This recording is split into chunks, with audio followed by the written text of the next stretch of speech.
భోగిని మిట్ట మధ్యాహ్నం అయితే ఎక్కువ పెంటల మీద ఉండేవాడు. పెంటల మీద ఎక్కువగా చిత్తకాయంతలు ఏరుకునేవాడు. బాటిల్ మొత్తం చిత్తకాయంతలు. అసలు రోడ్డు మీద నిజంగా ఐస్ క్రీమ్ కప్పు అనేది కనపడి చూడు, ఆ కప్పు తినేసి పాడేస్తారు కదా, అది తీసుకొని ఎంచగా అది డ్రైనేజీలోని డ్రైనేజీలో డబ్బులు నిలుక్కునేవాడు. అందులోని సినిమా థియేటర్లు బాత్రూమ్ కూడా కడిగేటప్పుడు ఆ బాత్రూంలో డబ్బులు కూడా ఎవరైనా పడిపోతాయి కదా, అందులో కూడా చెయ్యి పెట్టి ఏరుకునే స్థితి కూడా నేను. సమస్త మహిమ ఘనత ప్రభావములు యేసయ్యకు మాత్రమే చెల్లును గాక. ఈ ఉదయకాల సమయంలో అమలాపురం పట్టణంలో మున్సిపల్ కాలనీలో దేవుని పరిచర్య జరిగిస్తున్న దైవజనులు ఎలీషా అయ్యగారి దగ్గర మనం ఉన్నాం. దైవజనుల సాక్ష్యం ఎంతో గొప్పది. ఈ సాక్ష్యం విన్న తర్వాత నేనే చాలా బలపరచబడ్డాను. ఈ వీడియో చూస్తున్న మీరు కూడా ఈ సాక్ష్యం పూర్తిగా వినండి. దేవుడు ఎటువంటి స్థితి నుంచి ఎటువంటి స్థితిలోకి తీసుకొచ్చాడో కీర్తనల గ్రంథంలో ఉంటుంది. ఈ దీనులను బూడిదలో నుంచి లేవనెత్తి, పెంట కుప్పల మీద నుంచి లేవనెత్తి సింహాసనం మీద పెడతానన్న వాగ్దానం దేవుడు అయ్యగారి జీవితంలో నెరవేర్చారు. ఆ సాక్ష్యాన్ని ఆ అయ్యగారి నోటి ద్వారానే మనం విందాం. అయ్యగారు వందనాలండి. ప్రైజ్ లార్డ్ అండి. ఎలా ఉన్నారు?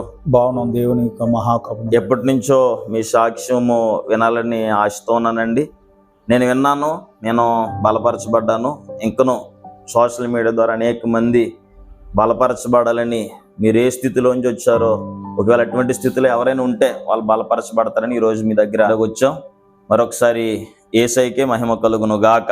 ఆమేన్. అయ్యా మీ పేరండి? నా పేరు అసలు పేరైతే నిమ్మకాయల చిన్న. మేము ఇద్దరు సంతానం, అన్నయ్య, నేను. మీరు రెండో అతను? లాస్ట్ అయింది. అయితే మా నాన్నగారికి జాబ్ ఉండేది, గవర్నమెంట్ జాబు. ఆ జాబ్ ఉన్నా సరే మేము చాలా ఇబ్బందులు పడేవాళ్ళం. తినటానికి కూడా ఇబ్బంది, చాలా ఎంత ఇబ్బంది పడేవాళ్ళు. అయితే గవర్నమెంట్ జాబ్ ఉన్నా సరే ఇబ్బంది పడేవాళ్ళు. అయితే అంటే గవర్నమెంట్ జాబ్ అంటే టీచర్ అండి? అది స్వీపర్ అంటే మున్సిపల్ అవి చేస్తారు కదా. అయితే అంత జాబ్ ఉన్న నాన్నగారికి డ్రింకింగ్ అలవాటు ఉండేది. అలాగా అయినా సరే సరిగ్గా మాకు ఇంట్లోకి తింటా కూడా ఉండేది కాదు. చాలా ఇబ్బంది పడేవాడు. నా చిన్నతనంలోనైతే నేను సరైన బట్టలు ఉండేవి కాదు. నాకు చిరిగిపోని నిక్కరు, చిరిగిపోని చొక్కా వేసుకొని ఎవరైనా బట్టలు వేసుకుంటుంటే వాళ్ళ ఇంకో చూసి సంతోషించుకోండి. మా మేనత్త గారు అబ్బాయి, మా సొంత మేనత్త గారు అబ్బాయి, మా నాన్నగారు అక్కగారు కొడుకు, అతడు మంచి బట్టలు వేసుకుంటుంటే ఒక రోజు నాడు అతను ఉతుక్కునే బట్టలు దండం మీద వేసుకున్నప్పుడు దొంగసాటిగా ఆ బట్టలు వేసుకోవాలని ఆశించి నేను అతని బట్టలు దొంగసాటిగా అతను షూసు, అతను ప్యాంట్ షర్ట్ వేసుకొని సంతోషించాను. అప్పుడు అతడు నా ఒంటి మీద బట్టలు చూసి ఈ నా బట్టలో నా వేసుకున్నాడని ఆ రోజు నాడు చాలా గొడవ చేశాడు. అయితే మా పరిస్థితి ఆ దినాల్లో అలా ఉండేది. ఆ దినాల్లోనే మీ నాన్నగారు గవర్నమెంట్ జాబ్ అయ్యి ఆయన త్రాగుడు అసలు బానిస అయిపోయాడు కాబట్టి ఇంట్లో ఏమి ఉండేది కాదు. చాలా ఇబ్బంది పడేవాడు. బట్టలు వేసుకోవడం కూడా వస్త్రాలు ఉండేవి కాదు. అస్సలు చాలా ఇబ్బంది పడేవాడిని. అంటే మీ నాన్నగారు మీ అమ్మగారు మందిరానికి వెళ్ళేవారండి? విగ్రహారధికులు. అయితే నేను విగ్రహారం చేసేవాడిని. విగ్రహాలు అంటే శనివారం నేను ఇతర దేవతలకి నేను వెళ్ళి మొక్కి అర్పణలు అర్పించుకోండి, చేసుకోండి. ప్రతి గడపకి దండం పెట్టుకోండి. అంటే అమలాపురంలో ఎక్కడెక్కడ దేవుళ్ళు ఉన్నారు అక్కడ కూడా దండాలు పెట్టుకోండి. భోజనాలు పెడతారు కదా ఈ పండగలకి గట్ట, అక్కడ కూడా ఇప్పుడంటే టేబుల్ మీద పెడుతున్నారు, అప్పుడు నేల మీద పెట్టేవారు. ఆ ఆకులోని పెడుతుంటే ఆ సాంబార్ రోడ్డు మీద కారిపోతున్నా సరే అలాగే దోసుకొని తినివ్వండి. ఆ ఆహారం లేక అలాగా ఆ పరిస్థితుల్లో వెళ్ళాము. విగ్రహార్థులు నాకు అలా ఉండిపోగా నా యొక్క 10వ ఏటలో ఎప్పుడో నాకు ఈ ఆర్టికాడ చాలా బలహీనమైన నొప్పి వచ్చింది. చచ్చిపోతారు అనుకున్నప్పుడే గుండెపోటు చాలా దాదాపు ఒక పావు గంట వరకు వచ్చింది. ఇప్పుడు మా మమ్మీ డాడీ ఇంకా హాస్పిటల్ తీసుకెళ్దామని వారు ఏదేదో మాట్లాడుకున్నారు కానీ నన్ను పట్టించుకోవట్లేదు. లోపల ఏంటి నాయన ప్రభా అని నిజం 2-3 సార్లు చనిపోవచ్చున్నాను. అసలు అప్పుడు దేవుడు నన్ను రక్షించాడు, కాపాడాడు. అప్పుడే చనిపోతాను అనుకున్నాను. నిజంగా దేవుడు నన్ను కాపాడాడు. అయితే ఈ విగ్రహంను విడిచిపెట్టి నేను ప్రభు వైపు ఎలా ఆకర్షించబడ్డానంటే, చనిపోయిన స్థితిలోంచి దేవుడు నన్ను లేవనెత్తాడు. అప్పుడు నా మెల్లో కూడా విగ్రహం బొమ్మలు ఉండి, బొట్లు పెట్టుకున్నాను, రకరకాలుగా నేను ఉండేవాడిని, రకరకాలుగా జీవించుకొని. మొట్టమొదట నా తల్లిదండ్రులకి వాళ్ళని ఇబ్బంది పెట్టుకోని, టిఫిన్కైనా సరే నేను ఒక సంచి తీసుకొని, రేకుల సంచి తీసుకొని పెంట్ల మీదకి వెళ్ళిపోయాను. ఎక్కువగా టిఫిన్కి అయినా డబ్బులు అని అడిగేవాడు కాదు. రోడ్ల మీద మిట్ట మధ్యాహ్నం అయితే ఎక్కువ పెంట్ల మీద ఉండేవాడిని. పెంట్ల మీద ఎక్కువగా చిత్తకాయంతలు ఏరుకునేవాడిని. మొత్తం చిత్తకాయంతలు. అసలు రోడ్డు మీద నిజంగా ఐస్ క్రీమ్ కప్పు అనేది కనపడిచ్చి నా కప్పు తినేసి పాడేస్తారు కదా, అది తీసుకొని ఎంచగా అది సంచిలో వేసుకొని నిజంగా ఆ స్థితిలో వెళ్ళాను. నిజంగా ఎలా వెళ్ళానంటే, పెంట కుప్పల మీద నాతో 2-3 స్నేహితులకి తీసుకెళ్ళిపోన్నాను. వాళ్ళ అమ్మ నాన్న కూడా తిట్టేశారు నన్ను.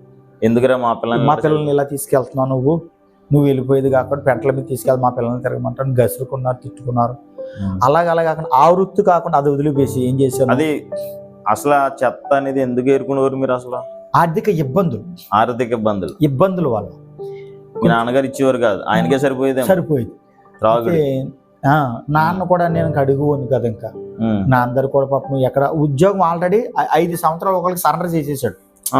అంటే వాళ్ళకి సెలవు అంటారు కదా, లీవ్ కింద వాళ్ళకి ఇచ్చేసాడు 5 సంవత్సరాలు. వాళ్ళు ఎవరిని ఎత్తే తీసుకునే వాళ్ళు నా అందరు ఉండే కాదు. నేను నాన్న టిఫిన్ డబ్బులు అడిగేవాడిని కాదు. నా వృత్తి ఏంటంటే ఎక్కువగా పెంట కుప్పల మీదకి వెళ్ళి చెత్త ఏరుకొని మళ్ళీ డబ్బులు లేకపోతే డ్రైనేజీలో డబ్బులు నిలుక్కునేవాడిని. డ్రైనేజీలో పాడేస్తే సినిమా థియేటర్ ద్వారా అక్కడ కిల్లి కొట్టుండేది. ఆ కిల్లి కొట్టి ఏం చేసుకోనంటే, ఆ డ్రైన్లో చేతి పెట్టి డబ్బులు దొరుకుతాయని ఆ డబ్బులు తీసుకొని అవి శుభ్రంగా పామి తోమి అప్పుడు ఆ డబ్బులతో టిఫిన్ తినేవాడిని. అలా మళ్ళీ అది కాకుండా బాత్రూమ్లు కడిగేటప్పుడు, అందులోని సినిమా థియేటర్లు బాత్రూమ్ కూడా కడిగేటప్పుడు ఆ బాత్రూమ్ లో డబ్బులు కూడా ఎవరైనా పడిపోతాయి కదా, అందులో కూడా చేయి పెట్టి ఏరుకునే స్థితి కూడా నేను తీసుకున్నాను, ఏరుకున్నాను. నిజంగా దేవుడు అంటే అప్పుడు మీకు ఏమనిపించింది కదా, మీ బంధువులు గాని మీ స్నేహితులు నా బాధ ఎవరైనా చూస్తే, నాకు అదేం లేదు ఇలా చెత్త ఏరుకుంటున్నాడు, నా బాధ అది, నా బాధ అది, నా కష్టం. ఇప్పుడు ఎవరైనా డైరెక్టర్ వెళ్ళి చేచా పడుకున్నా ఇంత ఉన్నావు పని చేసుకోవచ్చు కదా, చేసుకోవచ్చు అని అంటారు కదని నేను అప్పుడు ఆ వయసులో అలాగా వెళ్ళి అలాగా నా జీవనం ఎవరు ఏమనుకున్నా పర్లేదు, నాకు పొట్టకే కొంచెం అన్నం దొరికితే చాలు. ఇలాగే ఒకసారి రేకులు ఏరుకుంటా వెళ్ళాం ఒక పేటలకి, 6 వెళ్ళాం. వెళ్తే ఒక రోజు నాడు ఒక ఆయన మమ్మల్ని మెట్ట మధ్యాహ్నం 1 గంట అయింది కేకేసి మమ్మల్ని అందరిని కూడా, ఒరే ఏంట్రా ఇలాగ వచ్చారంటే, అయ్యా ఇలాగ చెత్త కుప్పల మీద అలాగే రేకులు చిత్తకాంతిలు ఏరుకుంటూ వచ్చామంటే ఆయన కేకేసి, మరి ఇలా రండి అని, అయ్యో మమ్మల్ని కొట్టకండి, మిమ్మల్ని కొట్టండిరా, భయపడిపోయాం మా అందరం, రండి అని ఆ ఇంట్లోకి తీసుకెళ్ళి మా 6గురికి భోజనం పెట్టాడు. ఆయన భోజనం పెట్టాడు, భోజనం పెట్టాడు. గుండి చేయించుకున్నాడు ఆయన, గుండి చేయించుకొని ఏదో మరి ముక్కుబడి చేసుకున్నాడేమో అని మేమందరం భోజనం చేసాం. కడుపు నిండా భోజనం పెట్టాడు. తర్వాత ఒక 10 రూపాయలు ఖర్చు పెట్టుకుంటాను అందరికి, 15 రూపాయలు అందరికి ఇచ్చాడు. ఒక్క 10 రూపాయలు ఇచ్చాడు అందరికి. అప్పుల్లో అందరికి ఒక 10 రూపాయలు ఇచ్చాడు. అయితే ఇది ఇలాగ ఉండగా కొంతకాలంకి ఇంకా కొంచెం ఆర్థిక ఇబ్బంది అయిపోయింది. యవన కాలం పడే ఇబ్బంది అయిపోయింది. ఒక రోజు నాడు నాతో ఒక వ్యక్తిని తీసుకెళ్ళి ఒక ప్లేట్ తీసుకొని కొట్లు గారికి ఒక బొమ్మ పెట్టుకొని అలా ఆడుకోవడం ప్రారంభించాను. మళ్ళీ కొట్లు దగ్గరికి తిరిగి దానికి ఒక బొమ్మ పెట్టి ఇలా చెత్త ఏరుకోవడం వల్ల ఇది అవట్లేదు కదని ఇలాగా మళ్ళీ ఒక బొమ్మ తయారు చేసి, మీరే తయారు చేసి మా పిల్లలు ఒక గ్రూప్ బొమ్మ తయారు చేసి దాన్ని ఎత్తి మీద పెట్టుకొని డిబ్బి పట్టుకొని అడుక్కునే వాళ్ళు. షాపుల దగ్గరికి వెళ్ళి అక్కడికి వెళ్ళి ఇలాగా అడుక్కునేవారు. ఇప్పుడు ఉదయం 10 గంటలకు ప్రారంభిస్తే సాయంత్రం 5 గంటల వరకు అడుక్కున్నాను. 2 రూపాయలు వచ్చింది. ఇంటికి 5 పైసలు 10 పైసలు 5 పైసలు 10 పైసలు బిళ్ళ అప్పుల్లో ఉండేవి. అప్పుడు రూపాయి వేసి వాళ్ళు, 10 రూపాయలు పావలు వేసి వాళ్ళు గొప్ప. నిజంగా ఎవరు చూసినా 5 పైసలు 10 పైసలు. ఉదయం 10 గంటలకు ప్రారంభిస్తే సాయంత్రం 5 అయిపోయింది. 2 రూపాయలు అంటే చాలా ఎక్కువ అండి అప్పుడు. అప్పుడు దాదాపు ఒక 30 సంవత్సరాలు బ్యాక్ అయితే నా చిన్న వయసులో చెప్తున్నాను.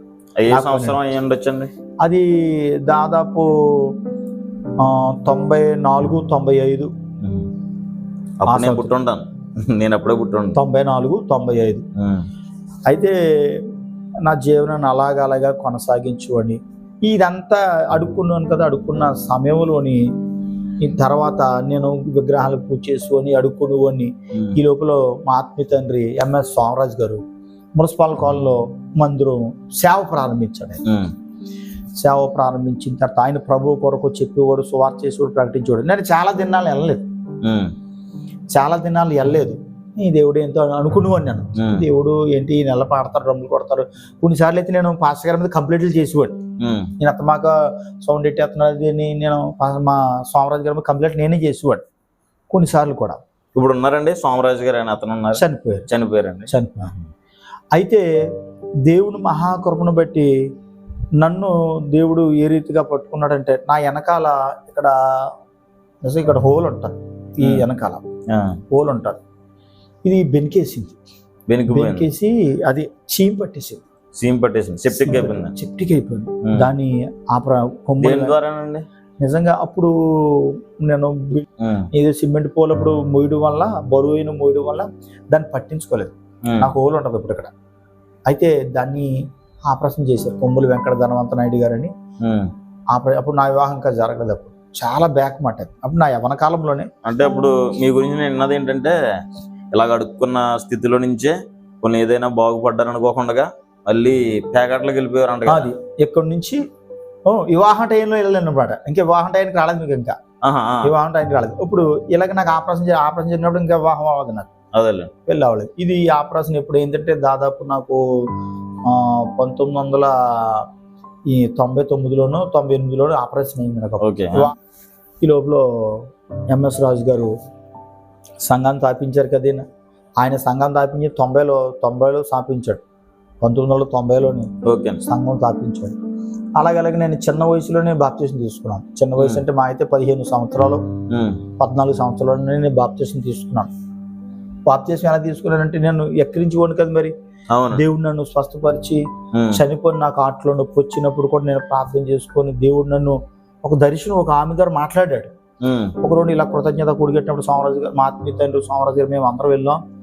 ఒక ఆమె మాట్లాడుతుంది. నేను మధ్యలో కూర్చొని లేచి వెళ్ళిపోతుండే, అదిగో నువ్వు లేచి వెళ్ళిపోతున్నావు, నువ్వు వెళ్ళొద్దు, దేవుడు నేను ఎన్నుకుంటున్నాడు నీ సేవ, ఆయన సేవ కొరకు, ఆయన పరిచయం కొరకు. మొత్తం మీద దేవుడు స్వస్థపరిచాడని ఆలోచన మీకు వచ్చింది. యేసే ఉన్నాడు గొప్ప దేవుడు, ఆ మందిరానికి వెళ్దామని ఆలోచన వచ్చి వెళ్తున్నారు మీరు? వెళ్తున్న సమయంలో దేవుని కృపను బట్టి అలాగ 2000 సంవత్సరాలు వచ్చేలోకి నాకు ఆ యవ్వన కాలంలోనే దర్శనం ఆవిడ మాట్లాడింది. ఆవిడ ఇలాగ నువ్వు సేవ చేయాలి. అది ఎలాగంటే మీరు ప్రార్థనకి వెళ్ళారు ఆదివారం అండి? ఓ కృతజ్ఞత కూడుకులు చెప్పింది ఆవిడ. వాళ్ళు ఇంటి దగ్గర గృహ కూడుకులు జరిగినప్పుడు వెళ్ళారు ప్రార్థనకి. మీరు ప్రార్థనకి వెళ్ళాం. ఆవిడ చెప్పింది, ప్రవచించింది. నేను దాన్ని పట్టించుకోలేదండి, పెద్దగా పట్టించుకోలేదు. వెళ్ళిపోయిన తర్వాత కొంతకాలానికి ఇది జరిగింది. దేవుడు ముందుగానే ఆమె ద్వారా మాట్లాడాడు. దేవుడిని ఎన్నుకున్నాడు అని మాట్లాడు. మీరేమో ప్రార్థన లేచి వెళ్ళిపోతున్నాను. మనసు రాకట్లేదు. ఇదేంటి ఎవరు చెప్తున్నారు, నన్ను ఇంక నేనే వెళ్తున్నాను, ఎవరు లేకలేదు. అందరూ ఉన్నారు, ఎందుకు వెళ్ళిపోతున్నా. నేను ఆ రూను కూడా పట్టించుకోలేదు. ఆవిడ ప్రవచించిన దేవుడి మాటని తిరస్కరించారా? లెక్క చేయలేదు నేను. అదే నిజంగా నా యవన దశలో చాలా ఇబ్బందులు పడ్డాను. తినడానికి కూడా, కట్టుకోవడానికి వస్త్రాన్ని కూడా లేని పరిస్థితుల్లో కూడా నిజంగా ఎంత ఇబ్బంది పడి ఉంటే, అడుక్కునే పరిస్థితుల్లో, నిజంగా బాత్రూంలో డబ్బులు ఏరుకునే పరిస్థితుల్లో, డ్రైన్లో డబ్బులు ఏరుకునే పరిస్థితుల్లో, సాపుకి పళ్ళెం పట్టుకుని అడుక్కునే పరిస్థితుల్లో నేను ఉన్న సమయంలో దేవుడు చూశాడు. మరి మరణ సమయం వరకు కూడా వెళ్ళిపోయాను. ఆ మరణ పంచుల దాకా కూడా వెళ్ళిపోయాను. చనిపోతాను అనుకున్నాను. ఈ పాటికి లేకపోతే నేను ఈ భూమి మీద లేకపోతే. దేవుడు నన్ను ఆవిడ ద్వారా మాట్లాడినా సరే తిరస్కరించాను. దేవుడు అప్పుడు తర్వాత నన్ను నా వివాహం అయిన సమయంలో దేవుడు నన్ను దర్శించాడు. ముత్తాడు. ముత్తితేనే కానీ ఎవరు మాట అంటారంట కదా. చూడు, లోబడిన పిల్లలకు శ్రమ ఇదే ఎన్నిసార్లు గద్దించి లోబడినవాడు హఠాత్తుగా నాశనం అవుతాడు, వాక్యంలో ఉంది కదా. అయితే దేవుడు నన్ను గద్దించాడు. ఫస్ట్ ఇది నొప్పి వచ్చినప్పుడు చనిపోవాలి, అప్పుడు బ్రతికించాడు. వెనకాల షిఫ్ట్కి అయిపోయింది. ఎక్కడ కూడా 2 మరణాల నుంచి దేవుడు జీవం ఇచ్చాడు. తర్వాత మళ్ళా నాకు వివాహం అయ్యింది 2000 సంవత్సరాలు వివాహం అయింది. 2004 వచ్చేసరికి ఈ కాలు పడిపోయింది, ఈ కుడి కాలు పడిపోయాను. మా నాన్నగారిని కాలు నొక్కమనగానే నొక్కి నర్రంని టపక్కని కొబ్బరి నీసి నొక్కిగానే అది సైడ్ అయిపోయింది నడం. అయితే ఈ కాలు వల్ల, ఈ కాలు కాకుండా నాకు ఏం తాగినా వాంతులు అయిపోయి, వాటర్ తాగినా వాంతులు అయిపోయి. 3వ మరణం తప్పించాడు దేవుడు. ఇది 3వ మరణం. ఫస్ట్ ఏమో గుండెపోటు వచ్చిందండి, వచ్చింది. రెండోదేమో ఇది సెప్టిక్ అయిపోవడం వల్ల అది డ్యామేజ్. 3వది ఇది కాల్ పని చేయట్లేదు. ఇంకా నెల 15 రోజులు మంచం మీద ఉన్నాను. ఇంకా మోషన్స్కైనా బాత్రూమ్కైనా నా భార్య తొట్టి తీసుకొచ్చి నన్ను అలాగా చిన్నబిడ్డలాగా చూసుకుని బాగానే చూసుకుని. అయితే ఒక రోజు నాడు ఇంట్లో ఎవ్వరు లేని సమయాన్ని ఆ మంచం నుంచి దిగి దేక్కుంటూ ఒకవేళ ఈ గదిలో ఏడిస్తే ఏమని అనుకుంటారని బాత్రూంలోకి వెళ్ళి బాత్రూంలోకి దేక్కుంటూ వెళ్ళి బాత్రూమ్ డోర్ వేసుకొని దేవుడి దగ్గర ఈ 3వసారి ఒకటే అనుకున్నాను, ఒకటే మొక్కుకున్నాను, ప్రభా. ఫస్ట్ టైం ఇంకెప్పుడు మీ జీవితంలో అలా ఎప్పుడు ప్రార్థన చేయలేదు, మీ నోటి ద్వారా ఎప్పుడైనా ఉండరు అనలేదు. అంతలా ఎప్పుడు కూడా ఆ దుఃఖం రాలేదు, ఆ ఏడుపు రాలేదు నాకు. ఈ 3వసారి ఏం చేశానంటే, ప్రభా నువ్వు నన్ను 2 సార్లు బ్రతికించావు, నాయన నీ సేవ చేయలేదు, నీలో లేని నేను నిర్లక్ష్యంగా ఉన్నాను నాయన. అందుచేత ఈసారి నన్ను నువ్వు బ్రతికించు, బ్రతికిస్తే నీ సేవ చేస్తాను, నీ పరిచయం చేస్తాను నాయన, నీలో ఉంటాను నాయన. బాత్రూంలో ఏడుస్తున్నాను, బాత్రూంలో ఏడుస్తూ, లేకపోతే నన్ను తీసుకెళ్ళిపో, నేను చనిపోయినా పర్లేదు నాయన. భరించలేక బాధ ఏంటి, ఏం తాగినా, కొబ్బరి బొండం పట్టించినా, నాకు మంచినీళ్ళు పట్టించినా, టిఫిన్ తిన్నా ఇంకేం ఉండలేదు, ఇంకా బాడీలో ఏముంటుంది. ఈ లోపల నాన్నగారు అప్పుడు గబగబా ఎవరో ఏదో చేయించేశారని నాకు వెంటనే ఒక తాయిది కట్టేశాడు. నాకు ఇష్టం లేదు, నేను పడుకున్నాను, లేచి చూస్తే నా చేతికి తాయిది ఉంది, నా చేతికి. వెంటనే దాన్ని తీసేశారు. ఈ లోపల మా ఎంఎస్ రాజు గారు ఆత్మీయ సంఘం ఉంది కదా, ఆ సంఘానికి కౌరు పెడితే నేను చచ్చిపోయిన నిజంగా శవంలాగే ఉన్నాను. అక్కడ ఏడిశాను కదా, మరి ఆ రోజు ఏడిశాను, ప్రభా నన్ను బ్రతికిస్తే నీ సేవలో ఉంటాను, తీసుకెళ్ళిపో. నేను ఈ బాధ తట్టుకోలేను, ఏమవుతుందో తెలియదు, బుర్ర తిప్పేస్తుంది, వాంతులు అయిపోతున్నాయి, రోగం ఏంటి తెలుస్తలేదు ప్రభా అని. డాక్టర్ గారికి వెళ్తే మాత్రం రోగం ఏమీ లేదు అంటున్నారు. అలా తాగినట్టు ఇంకా అలాగే మోషన్స్, టాయిలెట్ అన్ని కూడా అలాగే దేవుని దగ్గర ఏడ్చాను. ఈ లోపల మల్లాడు ఉన్నాడు, ఎవరో మన సంఘ బిడ్డలాగా చిన్న ఇలాగా మంచం మీద పడి ఉన్నాడు, మనం ప్రార్థన చేద్దాం. సంఘం అంతా కూడా నా మంచం చుట్టూ మోకాళ్ళు వేసి కన్నీరు కార్చి ఏడ్చి చూపించారు. సంఘం అంతా ప్రార్థన చేశారు. సంఘం అంతా నా చుట్టూరు ఉండి అందరూ అక్కడ మోకాళ్ళు వేసి ఒకరి చేతులు గొలిసి ప్రార్థన చేశారు. ఆ రాత్రి ప్రార్థన చేశారు. ఆ మధ్యాహ్నమే నేను వెళ్ళి బాత్రూంలోకి వెళ్ళి ఏడ్చాను. ఆ రాత్రి సంఘం వచ్చి ప్రార్థన చేశారు. ఉదయం వచ్చిన వీళ్ళకి నాలో ఉన్న ఆ బలహీనత లేదు, ఆ రోగం లేదు, మామూలు మనిషిని అయిపోయాను. దేవునికి స్తోత్రం. మామూలు మనిషిని అయిపోయి అలాగా తర్వాత ఈ కాలుకి డాక్టర్ గారు చూపించి కొద్దిగా ఇంజక్షన్ చేశారు. ఇంకా అయిపోయింది, నడిచేస్తాను, బాగుంది. నాలోని ఒక పిచ్చి ఉండేది చాలా. అది నా ఒకసారి అయితే ఏంటి ఆ పిచ్చి అనగా పేకాట. చాలా దారుణంగా ఆడివాడు. నిజంగా పేకాటికి చాలా పల్లెటూరులు వెళ్ళిపోవాడిని. ఇంట్లో ఇత్తడి సామాను తాగడెట్టేసేవాడిని. చంటి పిల్ల, మా సులోచన చిన్నపిల్ల, ఆ పిల్ల చెవులీలు తీసుకెళ్ళి, ఆ పిల్ల పట్టీలు తీసుకెళ్ళి, ఇరుగుపోయిన బంగారం అప్పుడు చెవులీలు తీసేసి మా అత్తగారికి తెలియకుండా నా దగ్గర దాయమనిస్తే అవన్నీ తీసుకెళ్ళి తాగడెట్టేసి, ఒక రోజు నాడు నా భార్య డబ్బులు పేకాటకు పట్టీలు ఇమ్మంటే ఎవరన్నదని తన్నేశాను. పట్టీలు తాగడెట్టుకుంటాకి, పేకాట ఆడటానికి. అయితే ఇవ్వనంది, తన్నేశాను. తన్నేగానే అప్పుడు ఆవిడకి ఏం జరిగింది, ముక్కంట బ్లడ్ వచ్చేసింది. ముక్కంట పేకాట కోసం చాలా దారుణంగా. అప్పుడు నన్ను మానమన్న వాళ్ళు ఎవరు లేరు, మానండి అని చెప్పేవారు ఎవరు కూడా లేరు. ఇంకా ఎక్కడ పడితే పల్లెటూరులో వెళ్ళిపోండి పేకాట, టౌన్ లో నుంచి, ఇక్కడి నుంచి ఉదయం 10 గంటలకు వెళ్ళిపోను, సాయంత్రం నైట్ 10 అయిపోయింది. భోజనం చేసేవాడు కడుక్కోదు కాదు. అలా ఇటు సమనాస, ఇటు రాజోలు, లక్వరం, చాలా దూరాలు వెళ్ళిపోండి పేకాటకు. లెక్క చేసేవాడిని కాదు. బండి లేదు, అసలే ఎలా వెళ్ళేవారు మరి? బండి మనకు బస్సు పడదు, ఉమ్, ఏం చేయను ఆటోకి మీద ఎంత చూడు మన ప్రయాసం చూడు పేకాట కోసం, ఆటో మీద ఎవరు లిఫ్ట్ అడిగి వెళ్ళిపోవాలి పేకాట కోసం. ఉమ్, ఓసారి పేకాట ఆడుతుండగా అందరి దగ్గర గెలిచేసానండి. గెలిచేసిన తర్వాత ఇదే నా శివర మార్పు ఇదే. అందరి దగ్గర ఆల్రెడీ దేవుడు 3 సార్లు కాపాడాడు. అప్పుడు సంఘం అంతా వచ్చి ప్రార్థన చేశారు. దేవుడు మీకు కొంచెం ఆరోగ్యం ఇచ్చారు. రోజు నాడు సమనాసులో పేకాట ఆడతాకి వెళ్ళిపోయాను అక్కడికి. సమనాసులో పేకాట ఆడటానికి వెళ్ళినప్పుడు అందరి దగ్గర గెలిచేసానండి. అందరి దగ్గర గెలిచేసాను. దాదాపు ఒక 40-30 వేలు గెలిచాను. అయితే లేచి డబ్బులు లెక్కెట్టుకున్నాను. ఆడెవడో కొత్తవాడు రెండరే కలుపుదాం అన్నాడు. మళ్ళీ నేను వచ్చేయాలి కదా. నా జోబులో ఎప్పుడు ఒక వాగ్దానం ఉండేదండి, వాక్యం. నా జోబులో ఒక వాక్యం ఉండేది ఎప్పుడు కూడా, వాగ్దానం, విజిటింగ్ కార్డు, అది క్యాలెండర్ అంటే నమ్మకం ఉంది. అప్పుడు నమ్మకం ఉంది. అప్పుడు వ్యసనం నుంచేమో అసలు విడిపించుకోలేకపోయాడు. అయితే ఈ డబ్బులు గెలిచాను కదా, ఆ కొత్తగా వచ్చిన కూడా గెలిచేద్దాం అని వాడగొట్టేద్దాం అని 40 వేలు వచ్చినా కానీ ఆగలేదు. ఈ లోపల మొత్తం అంతా కూడా వీళ్ళందరికి ఇచ్చాను, గెలుచుకుని అందరికి ఇచ్చాను. మళ్ళీ నేనేం చేసిన వెళ్ళిపోకుండా అందులో ఆడాను. నా దగ్గర ఛార్జీ డబ్బులు లేకుండా మొత్తం పోయిన. మళ్ళీ మొత్తం అక్కడికి వెళ్ళిపోయిన అవతల వ్యక్తికి. వెళ్ళిపోయిన తర్వాత ఎవరిని అడుగుతాం ఛార్జీ డబ్బులు సామనాసం నుంచి, సర్లే. అప్పుడు ఏమన్నా చూస్తే నా జోబులో ఒక వాక్యం ఉండేది, దేవుని వాక్యం, యెహోవా నా కాపరని అది వాక్యం ఉండేది. ఆ వాక్యం తీసి ఆ వాక్యం నాతో మాట్లాడుతుంది, నన్ను గద్దిస్తుంది. ఆ రోజు ఎందుకు, ఎంతకాలం ఈ బ్రతుకు, ఎంతకాలం ఇది, చనిపోయిన నిన్ను బ్రతికించాడు, చనిపోయిన నిన్ను కాపాడాడు అని ఆ వాక్యం నాతో మాట్లాడుతుంది. ఏడుస్తున్నాను అది పట్టుకొని, ప్రభా నేను ఇక మించాను, ఈ దినం నుంచేనా నేను అప్పుడు 40 రోజు సిలువ జ్ఞాపనలో 40 days ప్రారంభం. ఒకనే ఏడ్చాను, బాధపడ్డాను. ప్రభా ఇక మించి నాయన నేను నాగటి మీ చేపెట్టి ఇంక వెనక తట్టు చూసేవాడిగా ఉండను ప్రభా, ఈ పేకాట నుంచి నన్ను విడిపించు.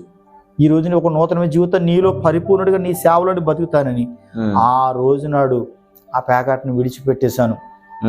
ఆ రోజును విడిచిపెట్టి మా తండ్రి, ఆత్మీయ తండ్రి సోమరాజు గారు మందిరంలోకి అప్పుడు విశ్వాసకి వెళ్ళివ్వండి.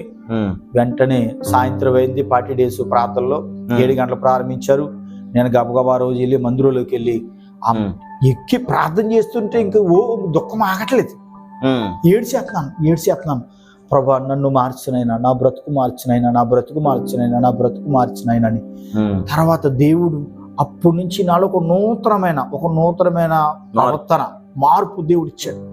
తర్వాత దైవజనుడు ఎంఎస్ రాజు గారు ఆయన వాక్యం చెప్పిన తర్వాత నాకు నడిపించమని మైక్ ఇచ్చేవాడు, ప్రారంభించి మీ నమ్మకాన్ని చూసి ఆయన సేవకులు మిమ్మల్ని ఎంకరేజ్ చేయడానికి.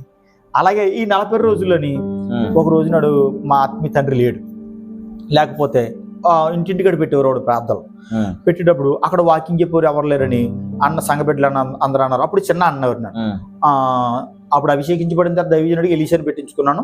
అప్పుడు చిన్న నువ్వు చెప్పు వాక్యం అన్నాను. నాకు రాదు కదా, వచ్చేదే 2 మాటలు చెప్పన్నారు. అడవునడు ఇది వచ్చేది 10 నిమిషాలు 5 నిమిషాలు చెప్పేసి అయిపోయింది. ఈ విషయం మా ఆత్మీయ తండ్రి సోమరాజు దగ్గరికి తెలిసింది. అమ్మ వాక్యం చెప్తున్నాడు అని. అదే కూడిక మా ఆత్మీయ తండ్రి ఇంటికాడ పెట్టుకున్నాడు కూడిక, 40 days కూడిక. ఆ రోజు ఏమన్నాడు, చిన్న వాకింగ్ చెప్పన్నాడు. అయ్యి బాబు నేను చెప్పనా, అయ్యగారు నేను చెప్పనా, అయ్యి నోర్మి నువ్వు ఆ రోజు అక్కడ వాకింగ్ చెప్పావు. నరసింహ గారి ఇంటి వద్ద, నరసింహరావు గారి ఇంటికాడ, ఆయన చనిపోలేండి, ఆయన ఇంటికాడ వాకింగ్ చెప్పావు, నువ్వు చెప్పు వాక్యం, భయపడతావు ఎందుకు అనగానే ఆయన వాకింగ్ చెప్పాను. ఆ రోజు నాడు ఇంటి దగ్గర మీరు మళ్ళీ వాకింగ్ చెప్పాలి. ఇప్పుడు వాకింగ్ చెప్పాలి. ఆ రోజు నాడు శిలువ జ్ఞానంలో కుడి వైపు దొంగ, ఎడమ వైపు దొంగ కోసం వాకింగ్ చెప్పారు. ఎవరు చెప్పారండి? నేనే చెప్పాను. మీరు చెప్తున్నారా? ఆ రోజు నాడు మా పాస్టర్ గారు నన్ను చూసి అలాగే ఆశ్చర్యపోతున్నాడు. ఇదేంటి ఎప్పుడు కూడా వాక్యం ఇలా చెప్పలేదు, ఎంత బాగా చెప్తున్నా అలా విన్నాడు. లాస్ట్ అయిపోయిన తర్వాత మా దైవజనులు నన్ను చాలా మెచ్చుకున్నాను. నువ్వు చిన్న వాక్యం చాలా బాగా చెప్పావు, నువ్వు వాక్యం అని నిజంగా ఆ ప్రోత్సాహాన్ని బట్టి నేను చాలా సంతోషపడిపోయాను. ఇంకా దాన్ని ఇంకా ప్రతిరోజు నిజంగా ప్రభా నేను పెద్దగా చదువుకోలేదు. 1వ తరగతి 5 స్కూల్ తిరిగాను. చాలా గొప్ప విషయం. అసలు నాకు పలక మీద అంటే అంతే. ఈ రోజు పరిశుద్ధ గ్రంథం నేను ఎంత చదివారని మొత్తం 1వ తరగతి 5 సార్లు 5 స్కూల్ తిరిగి 1వ తరగతి ఆపేశాను. ఇంకా 2వ తరగతి వెళ్ళలేదు. ఇంకా మరి అక్షరాలు ఏమి రావు కదండి, ఎలా సేవ చేయాలి? దేవుడిచ్చిన మహాకృప. ఎలా నేర్చుకున్నారండి మామూలుగా? ఇది స్కూల్కి వెళ్తేనే చాలా మందికి రాదు, మరి అలా అక్షరాలు చదవడం ఎలా వచ్చింది నేను దేవుని దగ్గర నేను అడిగాను, ప్రభా నేను 1వ తరగతి చదివాను, నేను పెద్ద చదవలేదు నాయన, నాకు బైబిల్ చదవడం రాదు, నాకు ఇంగ్లీష్ రాదు, ఎలాగ నాయన తండ్రి నువ్వు మోసేకు నత్తివాడికి నువ్వు నోరునిచ్చావు, ఇంకా చాలా పేతురు కూడా పేతురు యాహను కూడా చదువుకోలేదు నాయన నేను కూడా పెద్ద అంతరు వానికి 1వ తరగతి ఈ స్కూల్ తిరిగాను, నా పరిస్థితి నీకు తెలుసు, నీ సేవకు రమ్మన్నావు, నన్ను వస్తాను నాయన, కానీ నేను వచ్చే ముందు నాయన నాది ఒక విన్నపం, ఈ బైబిల్ అక్షరాలు నాకు తెలియదు కనుక నువ్వు నీ పరిచర్లో నన్ను పూర్తిగా వాడుకోవాలి నాయన, ఇందులో ఉన్న 60 పుస్తకాల జ్ఞానం నేను చదివే ప్రతి అస్త్రం నాకు అర్థం అవ్వాలి, పరిశుద్ధాత్మ దేవుడు నాకు నేర్పించాలి, నేను చదువుకోలేదు పెద్దగా అన్న. ఈ రోజు నాడు బైబిల్ చాలా దేవుని ప్రభుత్వ స్పీడ్గా చదువుతాను, ఇంగ్లీష్ కూడా చదువుతాను. మీ టీచరు మీ నేర్పరు ఇంకా పరిశుద్ధాత్మ దేవుడే ఆయన నేర్పించాడు. నిజంగా నేను చర్చికి ప్రభుని నమ్ముకున్నప్పుడు ఈ గోడ మీద రాసి ఏంటి ఆ చదువు వచ్చి కదా నాకు, అలా చూసుకోండి ఏంటో రాసుకున్నారు, నాకు రాదు కదా. అవును, 1వ తరగతి చదివాను, 5 స్కూల్ తిరిగాను, కానీ నాకు ఏది రాదు, ఈ పరిశుద్ధ గ్రంథం అని ఇలాగ రేపు రాదు, చదవడం రాదు. ఎప్పుడైతే దేవుని దగ్గర నేను ప్రాధాన్యపడానో, దేవుని దగ్గర ఏడ్చానో, కన్నీరు కార్చానో, ప్రభు యొక్క మహాకృపను బట్టి దేవుడు ఈ రోజు ఈ పరిశుద్ధ గ్రంథాన్ని చదవడానికి ఆ యొక్క కృప దేవుడు నాకు ఇచ్చాడు. కానీ నేను చదివింది అది ఎక్కువ కూడా కాదు, 1వ తరగతి, 5 స్కూల్ తిరిగానండి. మంచి బోధకుడు ఆయన, మంచిగా నేర్పారు. చాలా తర్వాత సేవలోకి ఎలాగొచ్చారండి మీరు? ప్రారంభ దినాల్లో అయితే మా ఆత్మీయ తండ్రి ఆదివారం ఉదయం అక్కడ పెట్టేవాడు, స్థానిక సంఘం కూడా. తర్వాత కొద్దిగా ఈ కుమ్మర కాలగొట్టు దగ్గరకు వచ్చి చిన్నగా పాకేసుకొని అలాగా కొద్దిగా ఆ చిన్న పాకులని అప్పుడు 10 మంది 5 ముగ్గురు అలాగా ఫస్ట్ 3తో 4తో స్టార్ట్ చేశాను. అలాగా దేవుడు సంఘాన్ని దేవుడు అభివృద్ధి పరిచాడు. కానీ ఆ సేవలో ఉన్నప్పుడు కొన్ని ఇబ్బందులు ఎదుర్కొన్నాను, కొంచెం ఆర్థిక ఇబ్బందులు, 2 పిల్లలు పోషించాలి, ఎలాగన్నప్పుడు సేవలోకి వచ్చాను కదా. అవును, సేవలోకి వచ్చిన తర్వాత మళ్ళీ ఏం చేశాను, నేను బాత్రూమ్ తోడడానికి వెళ్ళేవాడిని, సెప్టీ ట్యాంక్ సేవ చేస్తూ కూడా మరి గడిచేది కాదు. ఇలాగా 2 సంవత్సరాల నుంచి జరుగుతున్నప్పుడు ఒక ఆమె మరియమ్మ గారు ఒక ఆమె నన్ను కౌరు పెట్టింది, వెళ్ళాడు, నువ్వు ఇలా చేస్తున్నావంట కదా బాబా పాస్టర్ గారు, ఆ పని చేయకు నువ్వు అని నన్ను గద్దించింది. ఆ పని చేస్తున్నావంట కదా నువ్వు సెప్టీ ట్యాంకులు తోడకూడదు, నువ్వు అలా చేయకూడదు, సేవకుడు కదా. అప్పుడు సేవలోకి వచ్చిన కొత్తలో 2 సంవత్సరం అవుతుంది. అప్పుడు నన్ను గద్దించింది, ఇలాగ నువ్వు చేయకూడదు బాబు, దేవుని మీద నువ్వు పూర్తిగా ఆధారపడితేనే దేవుడు నిన్ను పోషిస్తాడు, నిన్ను నీ సంఘాన్ని పరిచయం అభివృద్ధి పరుస్తాడు అనగానే ఎప్పుడైతే ఆ తల్లి మరియమ్మ గారు, ఆమె లంక మరియమ్మ గారు అని బండ లంక, ఆమె ప్రభునందు నిద్రించింది. ఇప్పుడు లేరు నిద్రించి 3 సంవత్సరాలు అవుతుంది. అయితే ఆవిడ ద్వారా దేవుడు మాట్లాడాడు. ఎప్పుడైతే అలా చెప్పిందో ఆవిడ ఆ యొక్క పని కూడా మానేసి పూర్తిగానే సేవలో ఉన్నా, పూర్తిగానే ఇంకా సేవలో అలాగా కొనసాగిస్తున్నాను. ఈ కుమ్మరి కాలగొడ ద్వారా సేవ చేస్తూ అలాగే దేవుని కృపముడు ప్రతి కార్యక్రమంలో దేవునికి మహిమకరంగా దేవుని మీద ఆధారపడ్డాం. చివరిలో 2 మాటలు చెప్పి ముగిస్తాను. అయితే అలాగే ఉండగా నేను ఒకప్పుడు అడుక్కునేవాడిని కదా. దేవుడు నాకు ఒక ఆలోచన ఇచ్చాడు, ప్రభా ఎప్పటికైనా సరే ఆ పాత మందిలో ఉన్నప్పుడు, చిన్న మందిలో ఉన్నప్పుడు, ప్రభా నేను అడుక్కునే స్థితిలో ఉన్నాను కనుక నేను అడుక్కునే వరకు నా చేతుల మీద వాళ్ళకి ఒక దుప్పడే ఇవ్వాలి, కొంచెం ఎంతో కొంత దారి ఖర్చు డబ్బులు ఇవ్వాలి, క్రిస్మస్కి 1 సంవత్సరానికి ఒకసారైనా చెయ్యాలి ప్రభు అని నేను దేవుని జీవితం ఎలా ఉంటుందో మీకు తెలుసు కనుక మీరు కూడా ఎవరు ఆహారం పెడతారు, ఎవరైనా వస్త్రాలు ఇస్తారని చూసేవారు. దేవుడు ఇప్పుడు మిమ్మల్ని ఈ స్థితిలో తీసుకొచ్చారు కాబట్టి మీ సేవ ప్రారంభంలోనే ఎవరికైనా ఏదైనా సాయం చేయాలనుకునేవారు. అవును. అయితే ప్రతి క్రిస్మస్ కి దేవుని మహాకృపను బట్టి మానసిక వికలాంగులు, కుష్ఠరోగులు చూసానండి. ఒకసారి మీ పోస్టర్ నేను చూసాను. ముఖ్య అతిథులని ఎవరైనా మానసిక పొలిటీషియన్స్ పేర్లు కానీ ఎవరైనా ఉంటాయని చూసాను. కానీ అక్కడ మానసిక వికలాంగులు, కుష్ఠరోగులు అని ముఖ్య అతిథులుగా పిలువబడ్డారు. నా పరిస్థితి ఒకప్పుడు నేను అడుక్కునే స్థితిలోకి వెళ్ళాను కదా. అవును, ఆయన మనల్ని దేన దశలో జ్ఞాపకం చేసుకోలేదు అని ఉంది కదా వాక్యులు అని.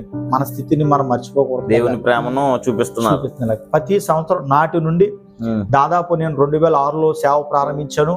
దాదాపు నేను 2009లోంచి ఈ కార్యక్రమం ప్రతి డిసెంబర్కి 2009 నుంచి నేటి వరకు కూడా డిసెంబర్కి మినిమము ఒక 100 మంది లోపు 100 మంది ఉండొచ్చు, 100 మంది లోపు ఉండొచ్చు. అవును. వాళ్ళకి బట్టలు పెట్టి, వాళ్ళకి ప్రేమ విందు ఏర్పరిచి, వారికి సాధ్యాలు ఇచ్చి, వారికి తగిన ఏర్పాట్లు మీరు భిక్షం ఎత్తుకునే స్థితి నుంచి దేవుడే మిమ్మల్ని ఇచ్చేలాగా స్థితిలో దేవుడు తీసుకొచ్చాడు. ఇప్పుడు సేవ అంతా బాగుంది గారు. అద్భుతకరంగా దేవుడు నిజంగా ఈ రోజు మనం ఉంటున్న ఈ మందిరము నిజంగా నేను ఊహించని రీతి ఆ కుమ్మరకాల గట్టు మీద మందిరం తీసేశారు.